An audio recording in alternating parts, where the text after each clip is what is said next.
I just said that about YouTube, and there's chances are I'm probably going to get kicked off. At the very least, get a strike. Although I recently had a strike from Russia. And I thought that was like a badge of honor. I'm not even sure what I did. Only in Russia did I get a strike. So there's a pretty good chance I get one here in the next few minutes. But I don't know what else to do. I've come up with a new term. You're not going to like it, and it's probably going to get me a strike, maybe even kicked off entirely for a day or two. But I'll challenge you, to be honest, I'll challenge you to give me a better term. Give me another term.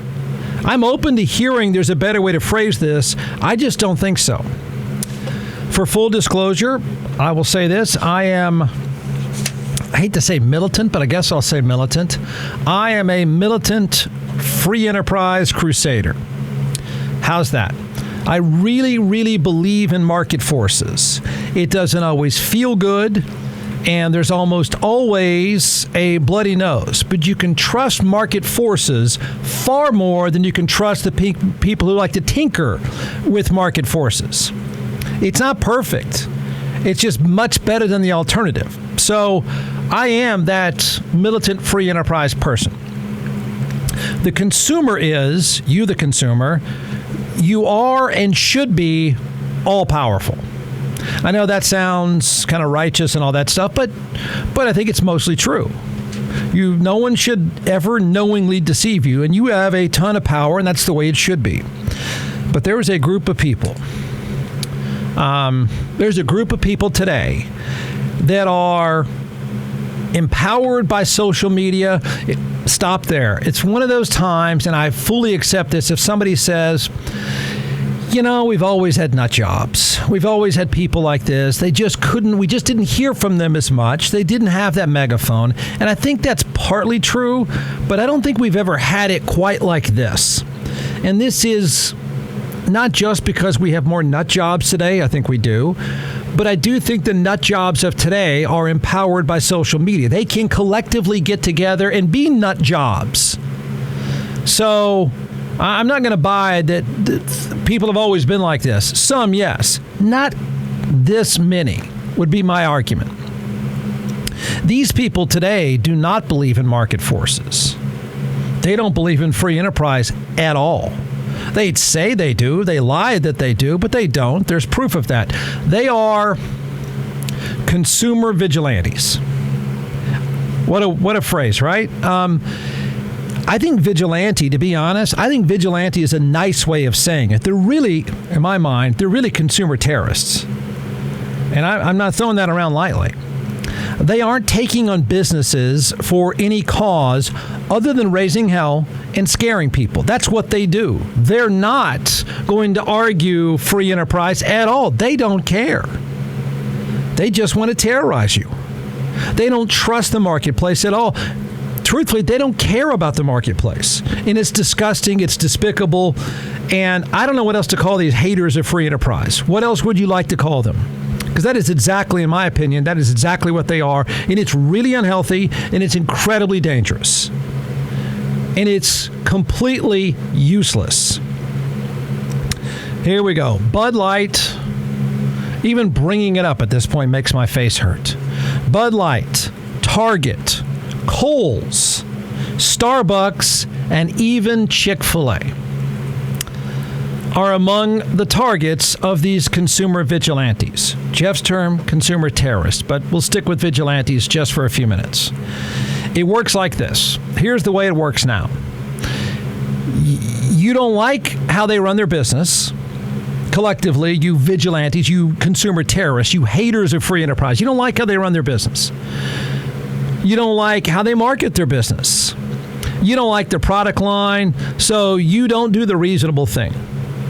Those are all, those of us that actually believe in free enterprise and believe in market forces, we do trust that if you don't like the products, you don't like the price, you don't like the location, you don't like how they market the products, we are firm believers that you do what? Don't buy. Shut your face and move on. But you don't do the reasonable thing. You don't practice common sense at all. These people don't believe at all in free enterprise. Instead, these vigilante nut jobs harass employees and consumers. They make up lies. They make fake videos while pretending that they're practicing some form of righteous free speech. It's ridiculous. And I fault corporate America, who I know most of you hate, but I fault corporate America, who's in a tough spot here, but I fault them for not turning around saying, listen, that's enough, you nut jobs. This is not some righteous form of free speech, and that's why they get away with arguing all the time. And that's not true at all. So what they don't get, these consumer vigilantes, these consumer terrorists, I say, but what they don't get is, and they don't want to get this, they don't want to understand this at all. They don't care about anything applying to any sort of reasonable common sense. They'd rather be a hooligan. Hooligans are, hooligans, I was actually in Europe and actually playing soccer at this time. Hooligans, they weren't fans. They would pretend to be fans. It gave them an excuse to go and punch somebody in the face and urinate on somebody and burn some stuff. They really were just mad at the world. They wanted to raise hell. That's exactly what these fake consumer vigilantes do. They're making up excuses to go and harass people. What they refuse to comprehend, and this is a problem of today, it really is. This is an awful thing. What they refuse to comprehend is that being a consumer is unbelievably easy. We all hate this. I know we hate this. We don't like to have choice. But what they refuse to comprehend is that being a consumer is easy and it's powerful. Unbelievably powerful. The simple answer is lost on these lunatics. Don't buy. Don't buy. Come up with any number of reasons. It's a beautiful thing to say, I'm not going to buy because of X. Don't buy. Done. Point made. Power is in your hands. But you nut jobs, you haters of free enterprise, you don't do it that way. You know what? I'll take it even a step further. And I despise how this works. Because I think there's a whole movement of hating on businesses that just because you pretend you don't like their decisions. When you can just not buy, it fixes itself. But it's like these people have taken January 6th to the convenience store. That's really what it's like to me.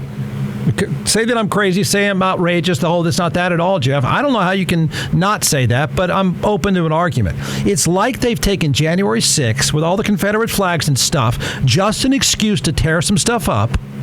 It's like they've taken January 6th to the convenience store, to the drive-thru, and to the strip center. I don't think I'm exaggerating this at all, and I'll bet you this increases over time. This is a clip from CNN about... You can disagree with, as I said, you can disagree with price, you can disagree with location, you can disagree with marketing tactics, you can disagree with product lines, you can disagree with the CEO, anything you want to do as a consumer, it's there for you. That's not at all what these people are doing. Tonight, growing scrutiny on Target after the retail chain announced that it is pulling some products that celebrate Pride Month. And the reason is that there are concerns over employee safety. The company told the Wall Street Journal that over the past decade of selling Pride products around the month of June, it has always received some criticism, but it's taken a more aggressive turn this year. Quote, people have confronted workers in stores, knocked down Pride merchandise displays, and put threatening posts on social media with videos from inside of the store.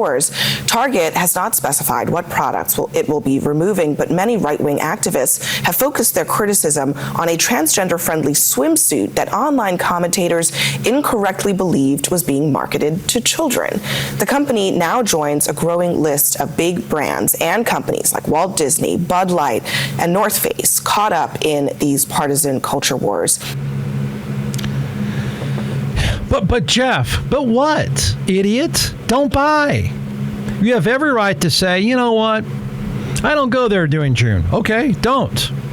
You know what? I don't like the location. You know, these businesses exist, and I know haters. I know haters of free enterprise, and God knows we have plenty of them. You know, but when you're trying to practice free enterprise and you're practicing some strategy to move product, because that's what they do.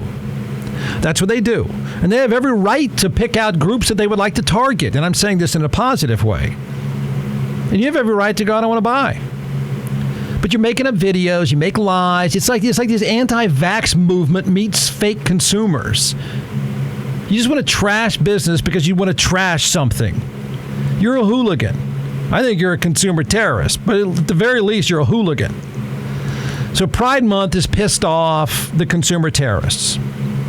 Bud Light, Target, Kohl's. I don't know what Kohl's has done. Who knows? Chick-fil-A. And so Yahoo News has a story out today about these businesses that are targeted. It's not. I even hate the term you're targeting them. Just don't buy it, moron. There. But you're targeting with fake videos, fake lies, and a bunch of people making up stories about these businesses. And this has really become unhealthy, whether it's vaccines or whatever, because we all know people who go, hey, did you see that? And it's some made-up fake story. And that is precisely what the attack mechanism is. The attack mechanism is not, I'm not buying. Period. I'll keep my dollars. More power to you. But the attack mechanism is you sneak around with some loser influencer who's apparently got nothing better to do in life and makes up videos, makes up stories and stuff like that. And then it just sort of spreads like wildfire. And then somehow you think it's cool to go attack some retail clerk trying to sell some shirts. You're a consumer terrorist. You hate free enterprise. I didn't say you disagree with it because we can all find stuff we disagree with. You hate it. Hate it so much, you are January 6th meets the convenience store. Your January 6th meets the drive-thru. Your January 6th meets the strip center, and you're a lunatic, and you're dangerous. And I wondered all along, what's the best strategy for these businesses? Poor Target. I don't care if you agree with them or not. Don't care. Poor Target is not pulling product lines because sales are bad. They're pulling product lines because you nuts are harassing the poor employees that work there. That's not free enterprise. Like, Target should make its decisions on market forces. You know, and if they can sell some rainbow shirts, go sell rainbow shirts. If they can't, they can't. Instead, they got to pull the product line because nutcases are harassing people. They're bullies and losers. They're dangerous with no regard for free enterprise. And I don't know that a company could say that. I mean, on one hand, I'd like to hear somebody say it, but I get where the CEO of Target has been incredibly successful. That's a tough business, and the CEO has done a masterful job. So I don't know that a CEO of a company, whether you're Kohl's or Starbucks or whoever, I don't know if you can say, listen, you bullies and you losers, you're dangerous. I'm not sure they could even say that. I wish they would, but it's the truth. It's the truth. They're bullies and losers. They're dangerous, and they hate free enterprise. They have a lot of time on their hands, apparently, these idiots, but being a consumer is amazingly simple. We hate it. We seem to hate it so much. It's weird to me, but it's really amazingly simple. If you don't like the price, if you don't like the style, you don't like the location, and even if you don't like the marketing effort, guess what? All the power is yours. Don't buy. Just don't buy.